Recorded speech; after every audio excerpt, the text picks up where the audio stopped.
All right, welcome everybody. We'll give everybody a few minutes to join the webinar today. Very excited to have these two lovely special guests on series 3 of the Due to eCommerce webinar series. All right, and we do have Hans coming in from Mongolia. He gets the farthest viewer award again today. Absolutely. All right, so we'll give everybody a few more minutes to jump in here, and then we'll do some introductions, and we'll cover what we're going to talk about today. We have some very exciting topics on how to get clients and what we do, and it's the easiest process in the world is just spam everybody on social media. All right, we'll give everybody a minute here. Let me interact with the chat window and welcome everybody else in. Yarny, hello from Paris. All right, we have a Parisian with us today. That's where I'd like to be today. It's extremely hot in Nashville. Bonjour, si vous parlez français, je vous fais un petit intro en français de Paris. Bonjour. Now I'm totally lost. If we could switch to Spanish, I'd be fine. But and I'll just be here being me. I was just saying hi in French, to the person from Paris. That is impressive French-Canadian French.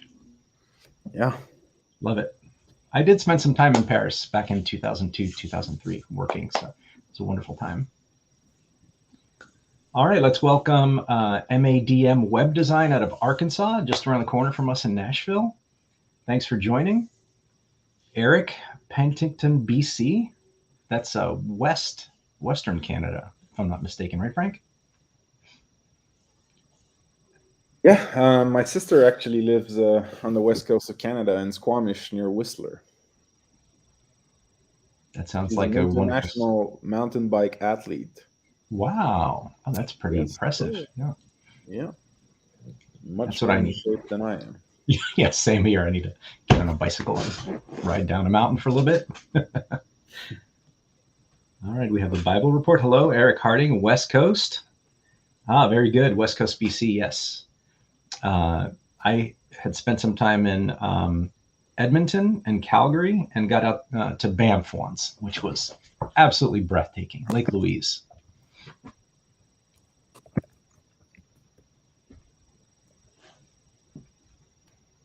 All right, let's give it one more minute.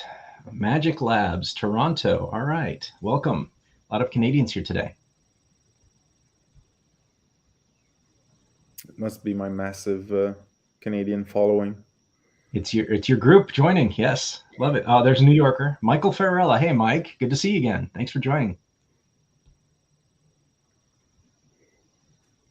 I'm sure hopefully Carmelina will join as well, another Canadian. All right, let's do some introductions. Very, very, very excited to be with you today. I'm Franco Valentino, founder of Narrative SEO. I'm your host for these e-commerce Dudo webinars.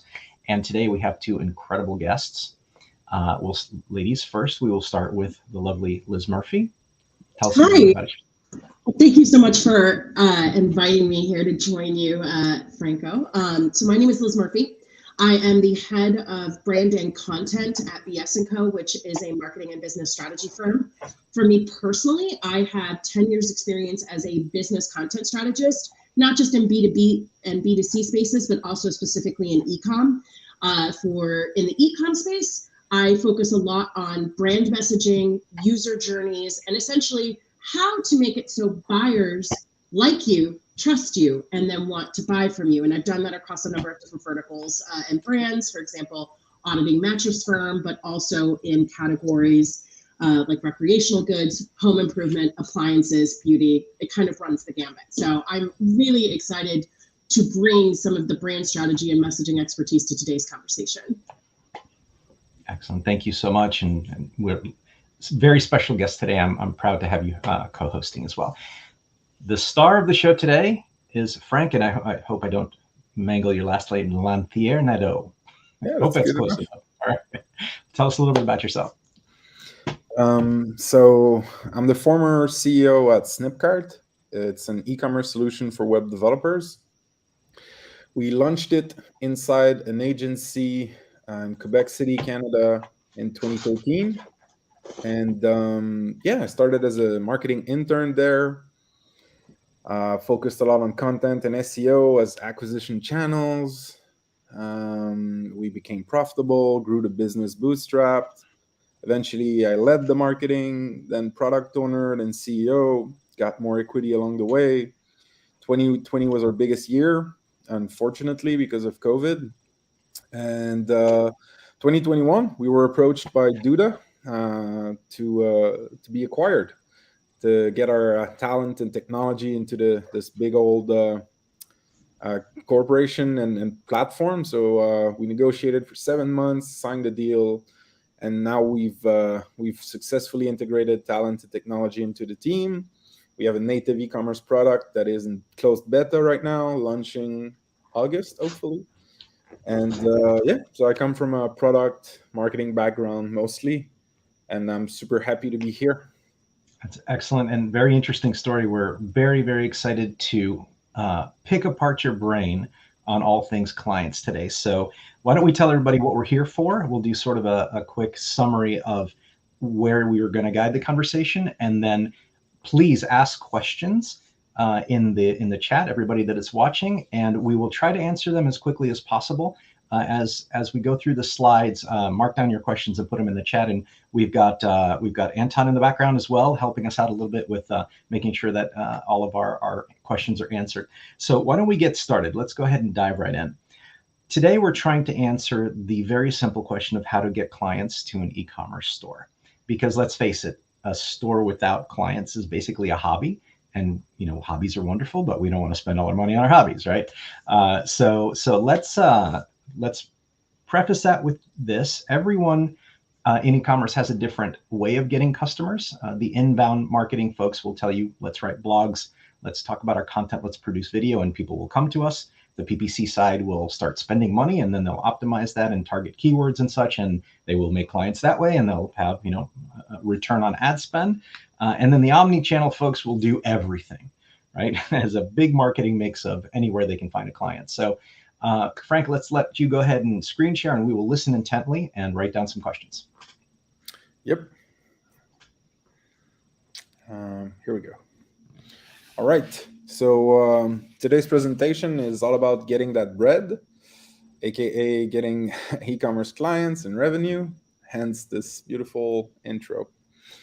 In my time as the leader of Snipcart, I've analyzed a lot of data, talked with a lot of customers, and the sad realization is that most merchants fail because they've not validated their idea and tested their go-to-market strategy. They're filled with good intentions and passion and motivation, but sometimes there are a few early steps that they do not take. And for us as an e-commerce solution provider, it increases your early churn, like people just not making sales, so they leave, right? And it crushes some business dreams and potential successes. So today I want to talk a bit more about these initial phases of the whole journey. So we're going to talk about validation and early sales tactics. For those of you who are familiar with bootstrapping startups and the startup world, you'll see some parallels there. This kind of model or framework kind of bleeds into a lot of my professional life. So we'll get some of that now. I'm gonna actually, I was wondering what the best way to say everything that I wanted to say was, and I'm a storyteller at heart, so I decided to kind of tell a story of this guy, Charlie, that I invented. So today we're going to walk through Charlie's journey as an e-commerce merchant, and our journey starts with a sad e-commerce story and hopefully ends with a happy e-commerce story. Along the way, we'll talk about selling nothing which is a fancy way of validating before selling actual products. We're going to talk about loving the problem, which is a way to find opportunities and improve your messaging. Hijacking bubbles, which is a way to leverage existing communities, audiences, to grow your customer base, and also do some validation. Taming long tails, which is simply put a way to start small and build up to get your sales and revenue in. We'll talk about showing yourself, which is kind of leveraging personality and transparency into your marketing. And yeah, we'll hopefully have that happy ending. Okay. So first, a sad e-commerce story. I want to tell you a bit about Charlie. Charlie loves making candles. Like, who doesn't? And he's made a lot of them, and like his family and friends, they want to buy his candles, and it gets him excited. So he says, you know what? I'm going to sell these candles online, and I'm going to make a ton of money doing so. So he's super, super excited. He sources materials, even travels to some factories, invests in a tiny warehousing kind of space. Then he spends weeks, building hundreds of candles. He invests in an e-com solution, probably do the e-commerce, because I hear it's the best on the market. So after that, he spends weeks, designing the site and pixel perfecting everything, uploading his inventory, his options and variations. And then he's so excited, he launches on social media, Facebook, Instagram, Twitter, TikTok, wherever he is, he launches and says, hey, I'm launching this. I'm so excited. And what happens? He gets 45 likes. He sells 10 candles. And a few weeks later, flat, nothing, right? So this is a sad e-commerce story. There's a lot of pre-launch investments, but no validation, right? And this leads to a flat launch and a zombie store, which is kind of crushing for your morale. So let's see how we could have done things differently. First, sell nothing. And this is an emoji of some air, right? Just selling some air. So what should have Charlie done differently? A few things, right? The first thing is validation. Because as some of you may know, e-commerce, the whole space and different verticals or areas in there are very, very crowded, right? It's not like 1999 anymore, right? Everybody can spin up a store very quickly. People can hook up to drop shipping and like don't even need to hold physical products and develop them. So it's kind of, the barrier to entry is much lower than it used to be, which in turns creates this very noisy digital space. And you're trying to sell products, but you're in a space where people are doing a whole bunch of things, right? They're checking their emails, they're like checking what their friends are doing on social media. Some ads might or might not cross their path. And like, there's a lot of noise in the online experience. So in that sense, differentiation is very hard for e-commerce merchants. Like Charlie, for instance, in his mind, he was like, what's my target? Who am I selling these candles to? Well, candle lovers. This is a bit too wide, right? It's not really a target. So when I say sell nothing, what I kind of mean is to try and start at the end, right? When we mentor startups and when you try to build a startup, oftentimes there's going to be a lot of like costs involved once you want to develop a software product, or even if you build a real business in the physical world, right? So before you start investing these resources, you want to see if somebody out there is ready to put their credit card online and buy for that. If they're not ready to put their credit card online, maybe they're ready to put their email, right? There are different signals of engagement that you can be on the lookout for before you do a whole launch. Okay. One idea that I like to suggest to people is to use fake brands. That's a bit of a guerrilla tactic, but sometimes it can help, right? Think about your candles that you're selling. You don't know yet what the messaging that really works and resonates with people will be, right? So let's say you put candles that are like for moms who want to relax, right? And you create a landing page. You can use Duda to do so, or there's a whole bunch of other software you can do. You do the same thing, another landing page that says, hey, like these candles, buy here, or get on the wait list. As soon as they're ready, we'll start give you a free sample, right? You create this landing page. You do it for a fake brand that is like mom relaxes, another fake brand that is, let's see, telling stories to your children kind of vibe. And the other one is like prayers or something more spiritual. And then you take a little bit of all that budget you were already willing to invest and pay for some ads.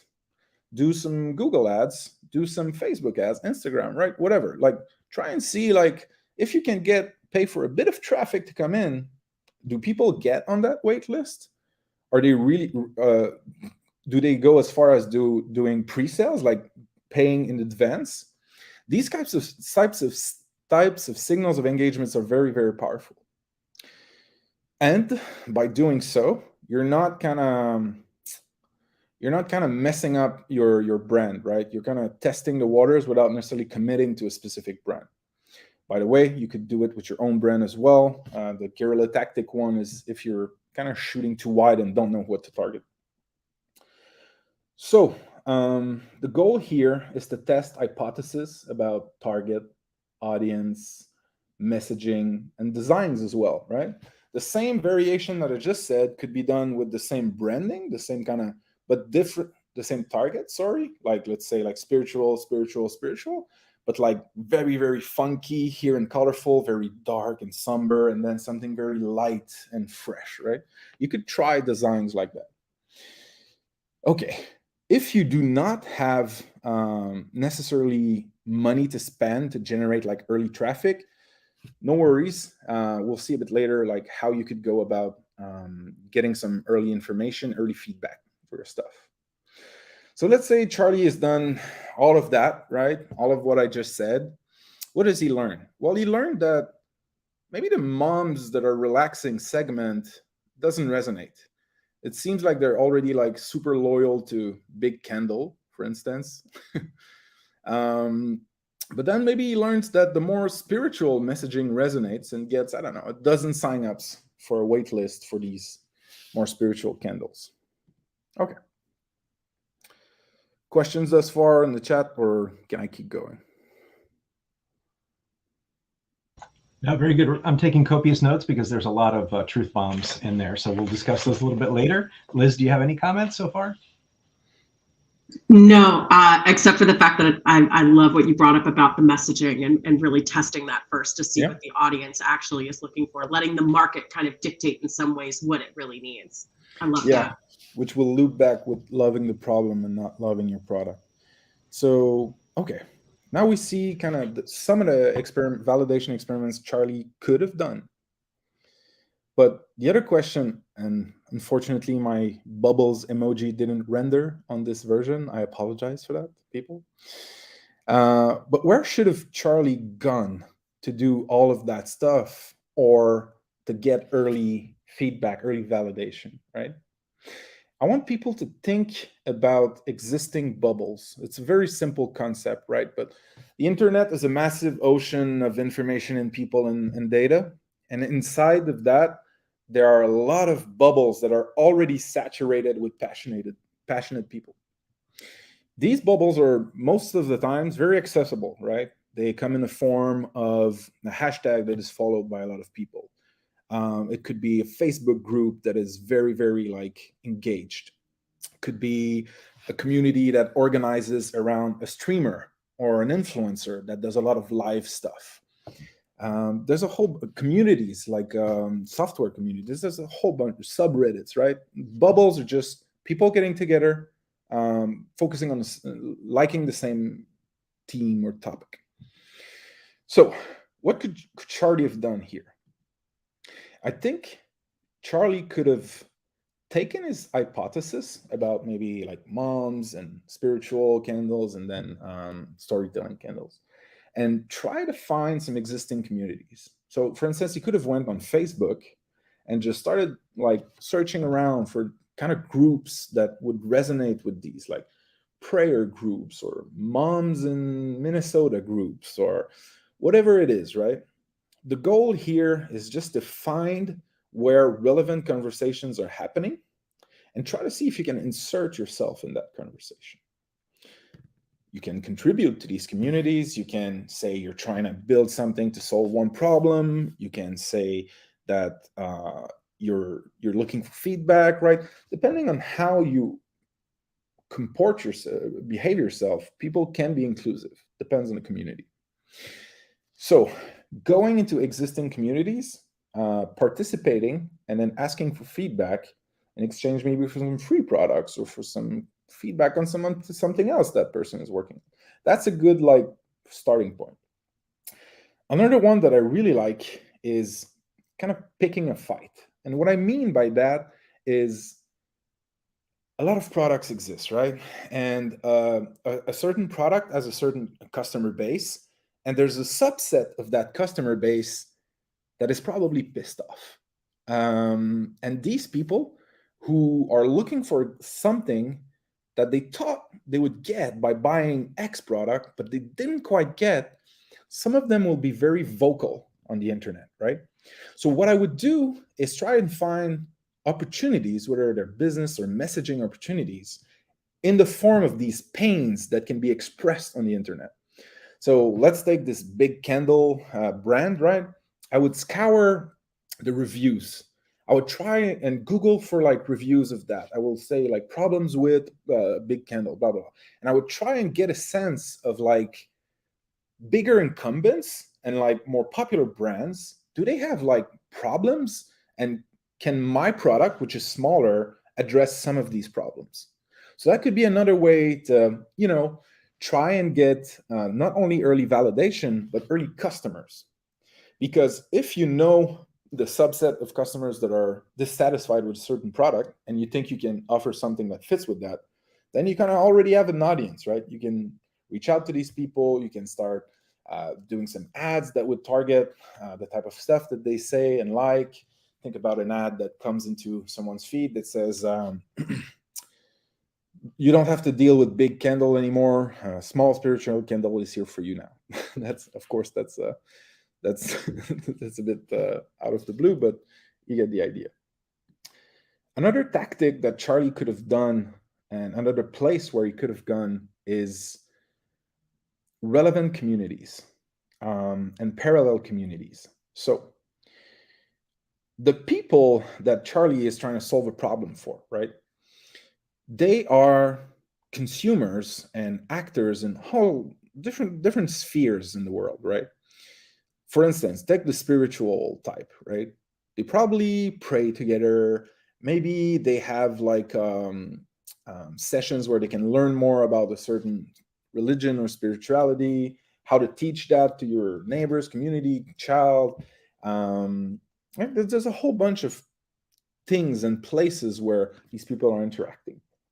So trying to spot these things can help you see the type of elements, designs, messaging, people that are already resonating with your potential audience.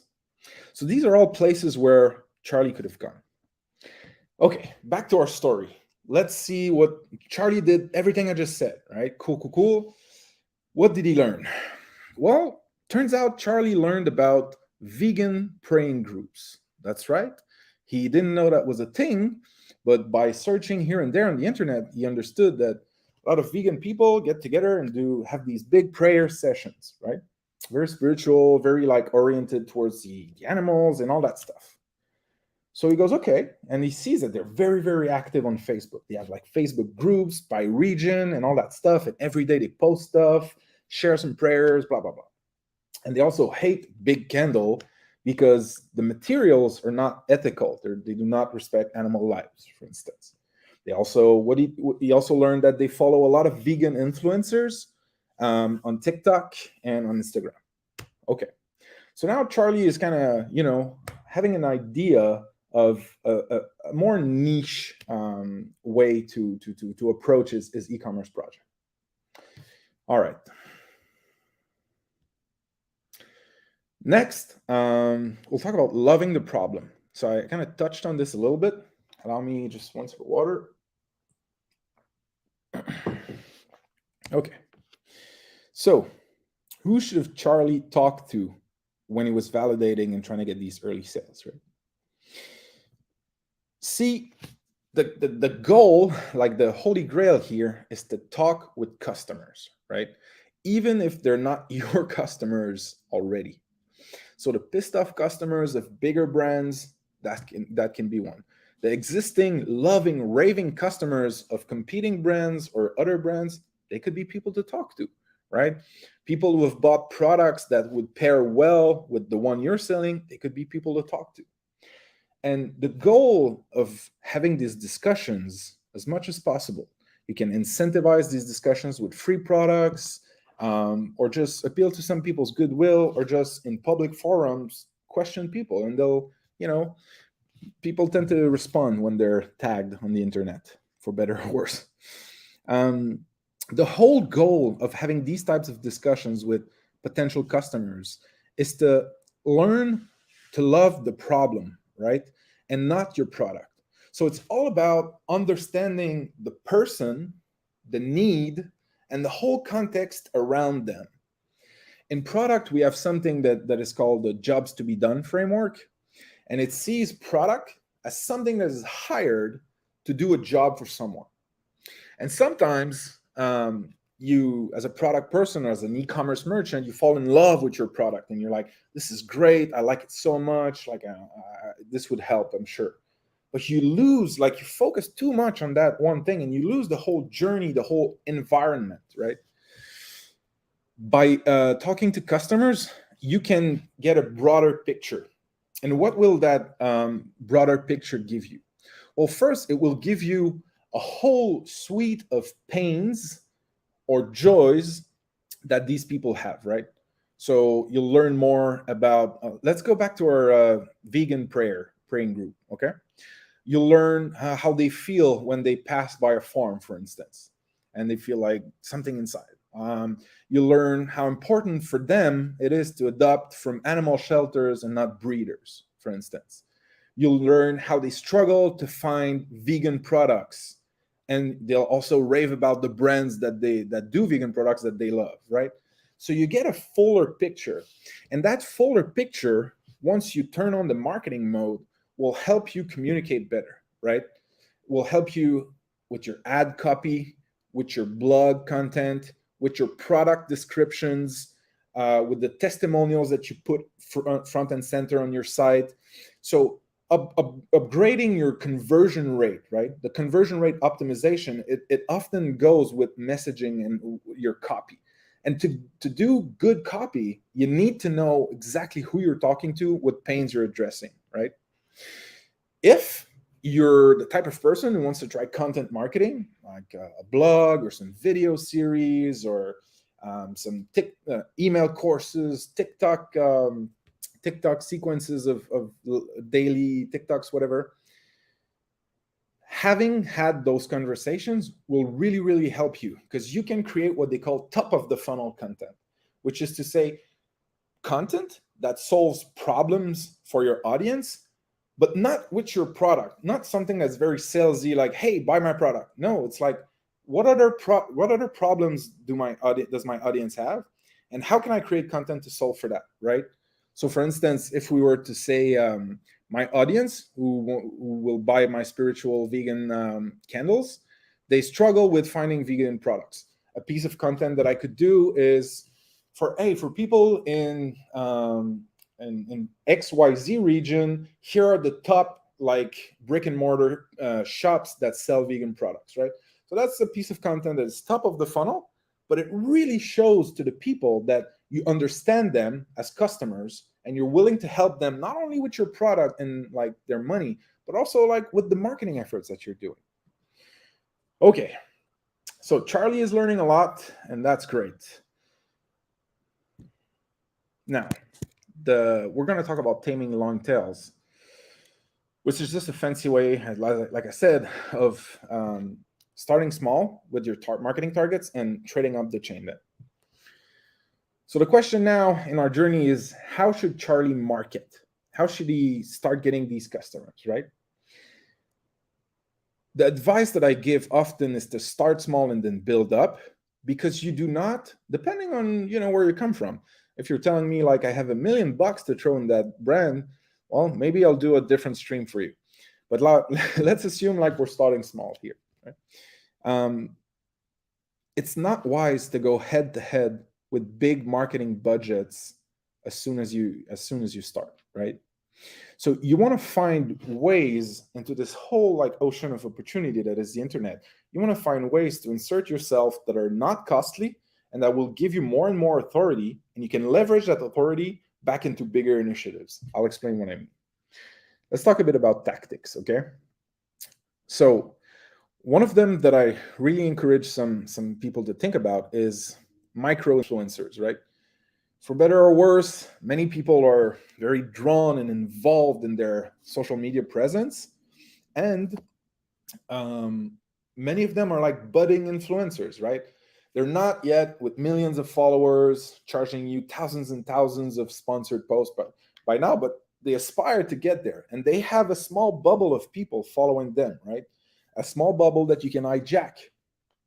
So spotting micro influencers that talk to the same audience that you want to target is an interesting way to start making some noise, start making a name for yourself, and it's not going to be as costly as going with the big influencers.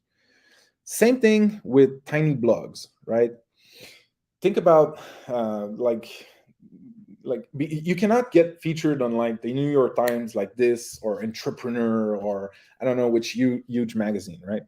You have to have a certain amount of credibility, a solid story, ideally some like authority or references from other people with authority. Like it takes a while to get there, or you have to pay a very, very pricey PR firm to get there.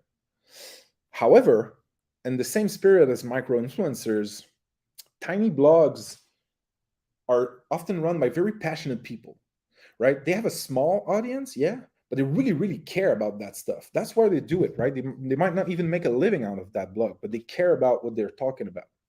So if you can try and pair with them, either like sponsoring some of your stuff, or just collaborating, giving them visibility, and then they give your product visibility, or just writing a blog post for them, right? Then you can start connecting with their audience and start hijacking these small bubbles again. Right? The other thing that I want to talk about is SEO and SEM. SEO stands for search engine optimization, SEM, search engine marketing. So think Google Ads, right? A lot of keywords there that are very like juicy and like that seem strong opportunities. They're like candles, right? Or vegan candles.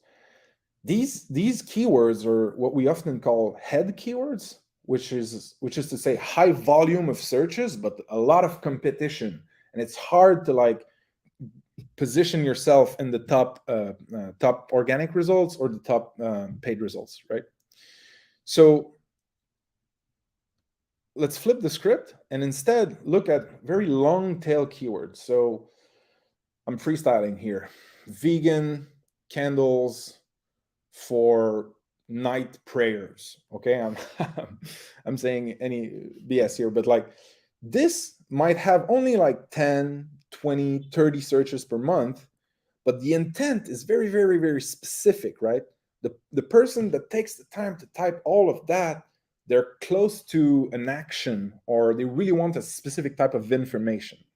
So since the volume is less interesting, the search volume on these type of keywords, many big brands will like let them go or not focus on them because it doesn't move their needle. They're operating on a bigger quadrant. So targeting that can help you start building like a thematic authority, right? Think about if you have 20 blog posts that are ranking for 10 volume keyword each, different, even if they're long tail, well, it's 200 views, right? And then you can scale from that. And then you get some backlinks and you get some people mentioning you and you get a bit of social signals going in. And that's how you build your base of authority in the SEO field, let's say. Okay. Another tactic to go to market is cross promotion with relevant brands. What do you have if you don't have a lot of budget in the beginning or less budget than your competitor? but you have like a small audience and a very like relevant audience for another brand. Let's think about like vegan leather bags, okay? Both of you have visibility and eyeballs and potential customers that you can exchange. So that kind of costs nothing and helps both of you get more customers. So it could be like a joint video series, could be like an exchange of guest posts, and product unboxing. What's the word? Like when you learn a new product and try it, like each brand does it for the other. A whole bunch of stuff you can do. Okay, last but not least, give me a sec. I'm just turning the volume in the office here. There you go. It worked. Thank you so much. Okay, last but not least, in real life participation and promotion in relevant events. So people often think that everything happens in the computer, right? But the truth is, all of these people, these like vegan praying groups and vegan people, they're probably like hanging out in some type of concerts. Maybe they're like going on a local market that is purely like vegan stuff, blah, blah, blah, right? There are physical places where, if possible, you can participate in, sponsor these events, maybe distribute samples there, and create like a IRL, in real life connection. They can see your face, know the story of the founder of this e-commerce store, and get to connect with you a bit, okay? So the more you do these small initiatives, the more you build social proof, okay? And then you can do what is called trading up the chain. So if you've had 100 micro-influencers who generated like, I don't know how many views, and you spent all that budget, you can use all of that visibility that you built and go see medium influencers. If you do the same with medium influencers, eventually big influencers. Same thing if you want to get press, or if you want to get featured in bigger blogs, right? You start small and you trade up the chain with that credibility. You go to them and you say, hey, I've had all of these exposure right now. Like we're ready to talk with a bigger audience. I think we can bring a lot of value. And that's kind of a like broad framework for that.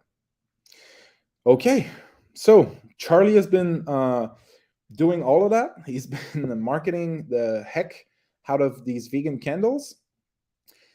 And there's something he's kind of missing, right? And there's something I wanna stress. So should Charlie show his face?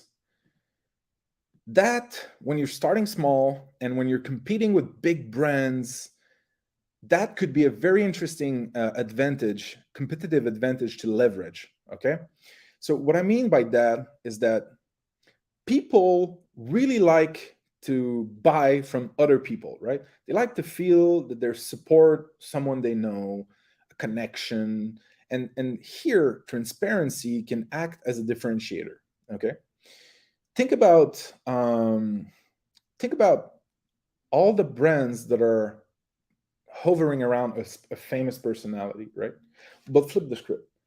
Now think about a small brand that is very, very like transparent, and its founder is doing a daily update on how the production and the sourcing of materials for the vegan candles are going, right?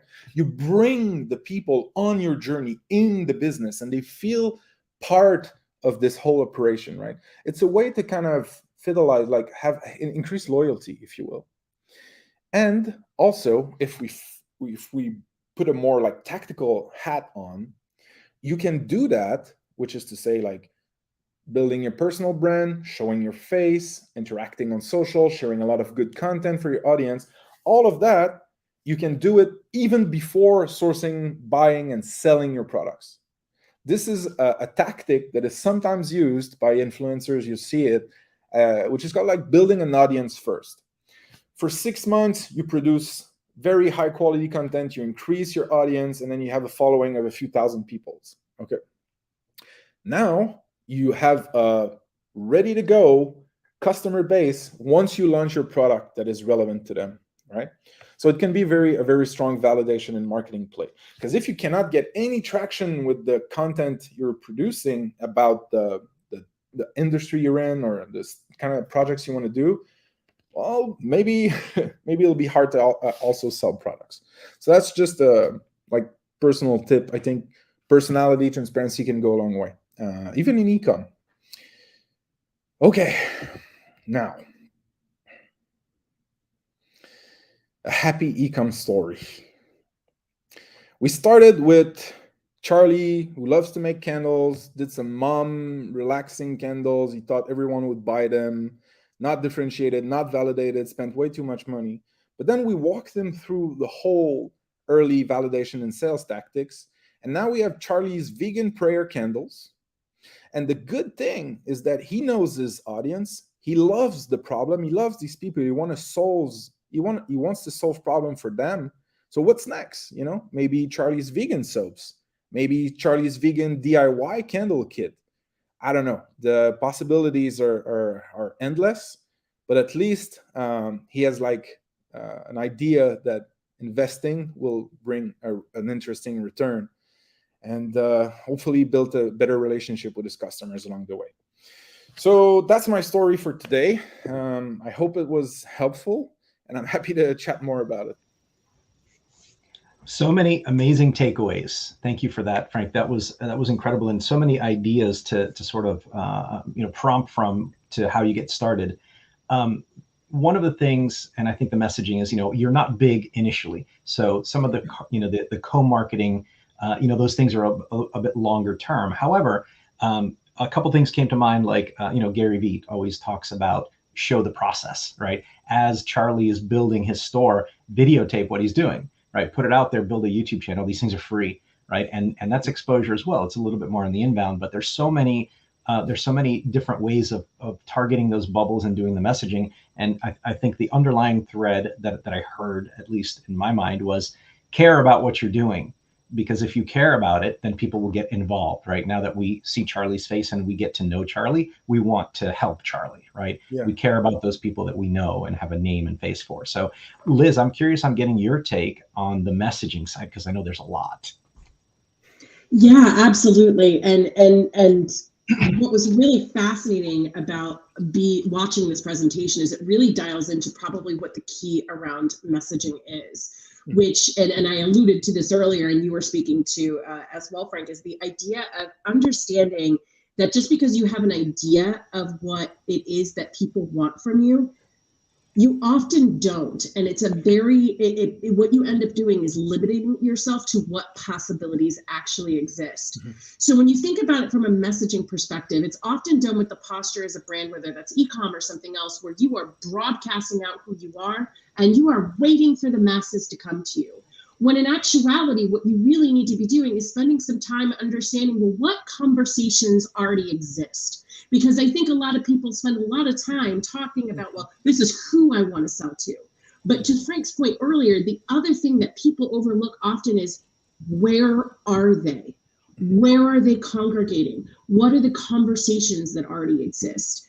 And the other thing, too, that you touched upon at the end that I think is really critically important is, a lot of people can be nervous. Well, why do I need to show my face if I want to sell a product? I am not the product. That is becoming less true as time goes on. Whether IBM did an incredible research study recently that geared a lot around the e-com space. And they surveyed people who were both make purchases based on price, where price and cost is their primary driver. And then those who are more, I'm looking for a brand that embraces my values. They found that post-pandemic now, not just during the pandemic, but post, people, whether they're valuing cost or valuing their values, they are looking for brands that they trust, that they understand. They're looking to buy from people like them. So showing more of yourself, yes, you are part of that story, but starting first with understanding who your people are and where they're congregating and what they're talking about, the worst thing you can do is make assumptions. Do you, so there's a fancy pants quote that I keep forgetting. I think it's Sri Rano. I'm not sure. Okay, so, but the quote is, be the only, not the best. And I really like that, because at the end of the day, like, anyone can start like making candles and selling them online, but no one can be you, right? And no one can have your backstory, your passion for it, like the way you talk, how you are. it's impossible to copy, right? Like it's like a certain uniqueness. So trying like injecting that can shield you from copycats.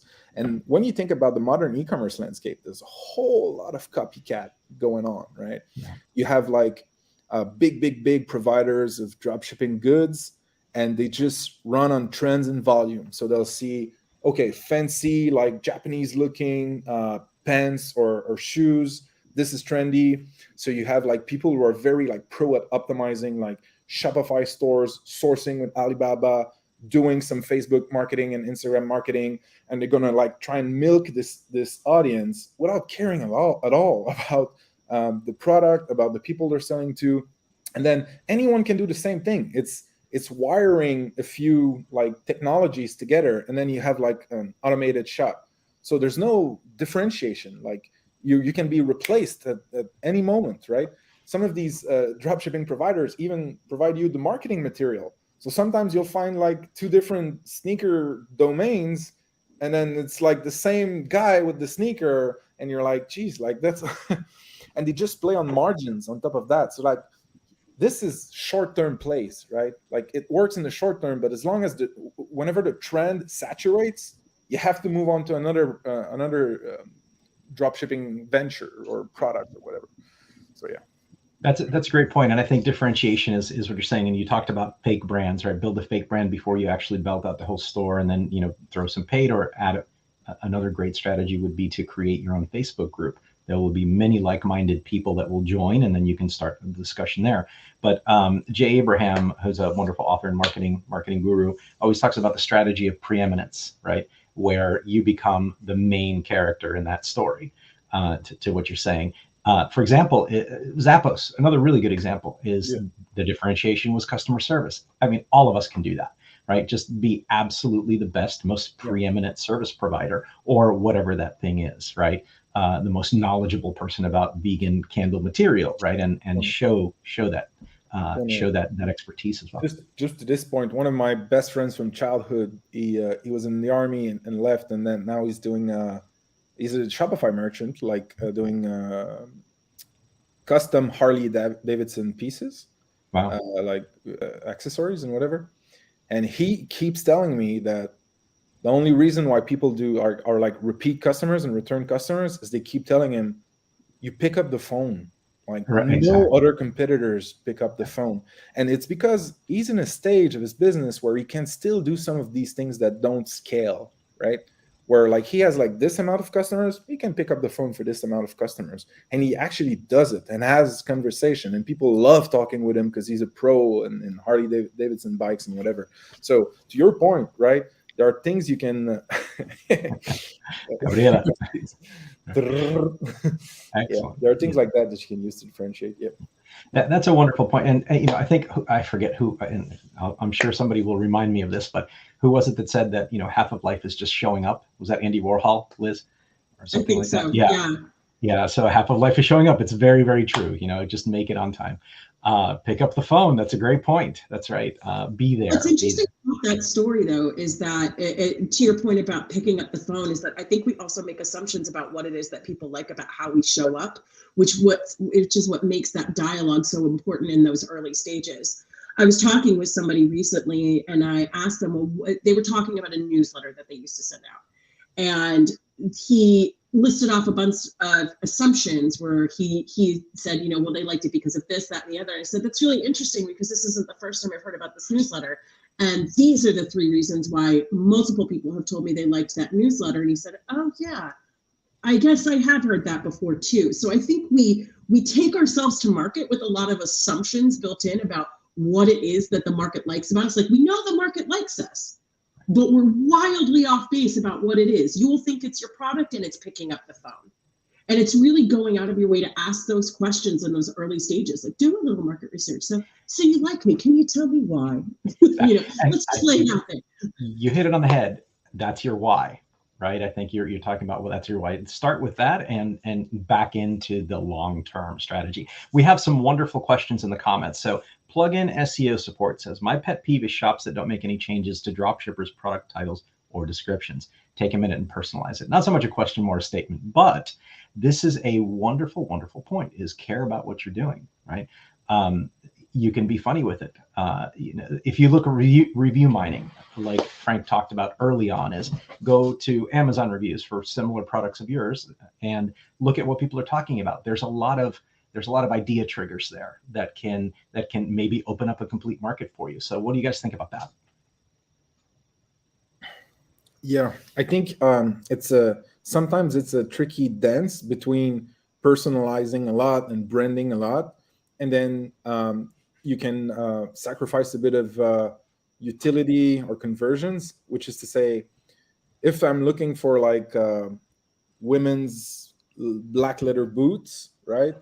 And like my product name is, I don't know, like the dark horse of the prairie. I'm sorry. That's a good one. Like this won't, it'll be harder to get this indexed, and then people will land on it even and be, wait, is that what I'm looking for? So I think you can get creative and personalize like around your product, or like have a ratio, which is like I don't know, sometimes you'll see like an edition or a series that's like women black boots sole, right? Or there's kind of a word that kind of enhances what you want to say with your brand and personalization. Like is that Anton punching this? That is. Yes. We have a comedian in the background today, just which is trolling in the back. Exactly. It's a great point. It's a great point. Differentiation, and that comes to marketing again, right? Is be creative and be yourself. This Well, again, yes. You're building your brand. Yes, and here's the thing about personalization that's tricky, and it goes to what we've been talking about this whole time, is making sure that when you're personalizing, and this is something I see all the time with e-com clients. Like the number one mistake is they will put labels that they use internally, and they personalize for themselves as the business owner, as opposed to personalizing for the customer. So let's say you've been to those prayer circle jamborees of vegan candle lovers, and you start hearing their language about how they talk about things. Maybe they don't talk about them as spiritual or prayer candles, but they talk about, oh, I want candles for manifestation.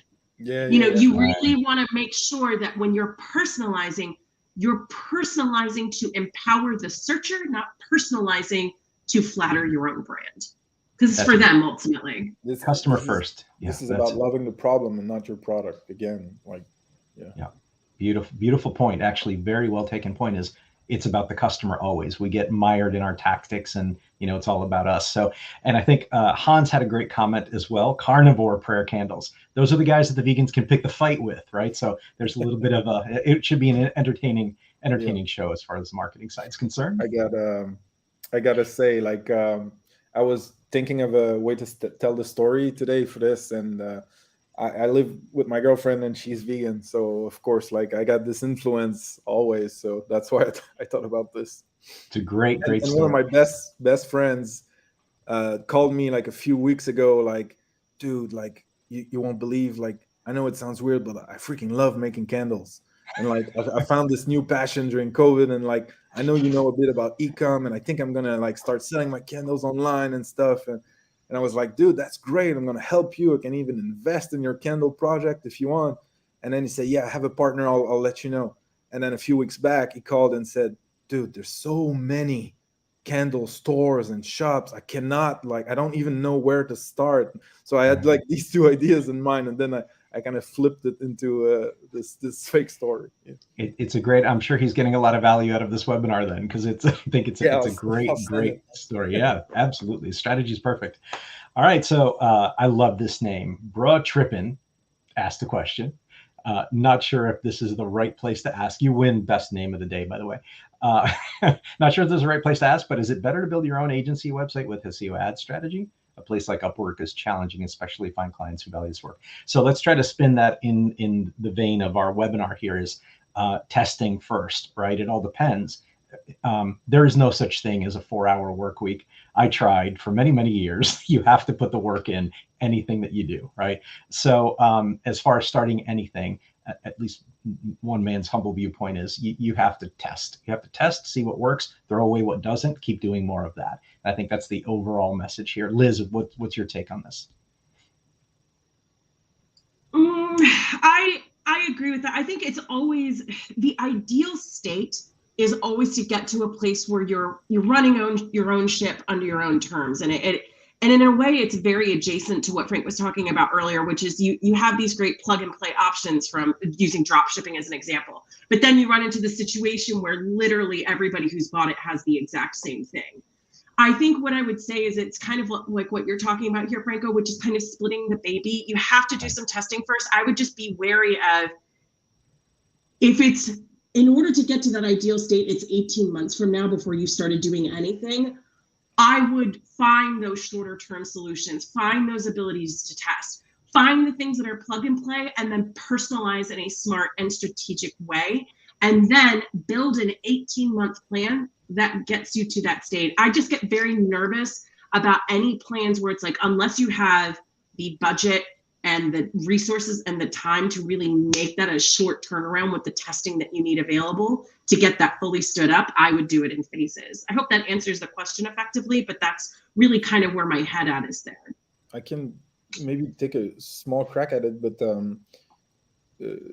Upwork, right? I think like you should see these channels where it's easier to get like customers or projects. You should see them as like the beginning of trading up the chain, like I was saying, like long tails. So you can get like a few projects in that maybe are not like as ROI intensive as you would have loved, but then at least you're kind of building a real portfolio. And maybe the next step after that is to try and look at the types of businesses you made sites for on Upwork, for instance, and say, oh, are there some of these in my area? Like, could I go knock on some doors? Or is there like an association organization that like encompasses all of these types of sites, maybe, So that's like, I would see that as an early way to get some traction. But like, if you want to scale through these channels, you really have to be like a master of like margins. Like, that you bid on these contracts, you make like 10% more than what you're charging, and then you do volume, right? So it really is like, depends on your type of entrepreneurial spirit. Yeah.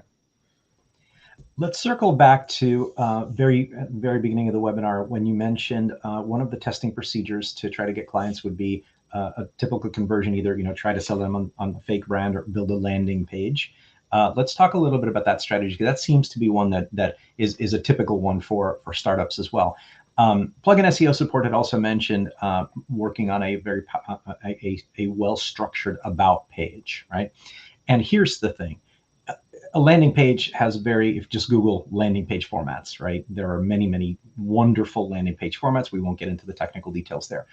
Reviews have to be on there to some degree. I mean, your family can review things. These are valid things as well. The about construct, I would say, talk about the client first, talk about the benefits. One of the things that Frank reminded us is the products you have to gather the pains and joys of the product that's providing that your product provides to the client, right? That should be on the landing page. We are all triggered emotionally for things, much more powerful than features and benefits, right? But the about page portion is very important as well. That's where you add your differentiation. So add that metric onto that landing page as well. Of here's why it's important to us to be the best vegan prayer candle company, right? It's because we live this every day. Or the best carnivore candle prayer company, right? Make sure that you personalize it, again, as Gabriela said in the comments too. In therapy, I actually learned more about the concept of motivation. And a very simple way to put it is motivation is you want to get away from some negative stuff and closer to some positive stuff. And the strongest motivation that you have is when you have both of these close to you, right? The negative stuff is like close, and the positive stuff is within reach, right? And I think in marketing, people often focus a lot on benefits and like this will save you time and change your life and make you fitter and happier, blah blah blah. But I kind of believe that the world before and after your product, and the before is like a lot of pain and a lot of negative, can really boost like buyer motivation. Like when you see what you're gonna lose and escape from, like the negative stuff, and where you're gonna go, it's a strong like push, I think, So sometimes I like to remind people that. We have 5 seconds till the hour is over, but I'm happy to stay on and let's answer this, because I think this is, again, you hit on one of the eternal copywriting formulas: is problem, agitate, solve. Right? We know it works. We're humans. Everyone is emotional, and you're right. The escape from the negative is always a very powerful message when done correctly. Plug-in SEO support also custom barbecue sauce scented candles. I'm in Tennessee. I would put that on. I would buy that candle. Yeah, Liz 100%. And I are immediately. Well, thank you all for all the wonderful questions. Thank you for your time. Frank and Liz, always awesome to interact with you, and so many takeaways. We've got to go through and pour through our list of notes here. Thank you so much. Bye-bye. Bye, guys. Hi, everyone.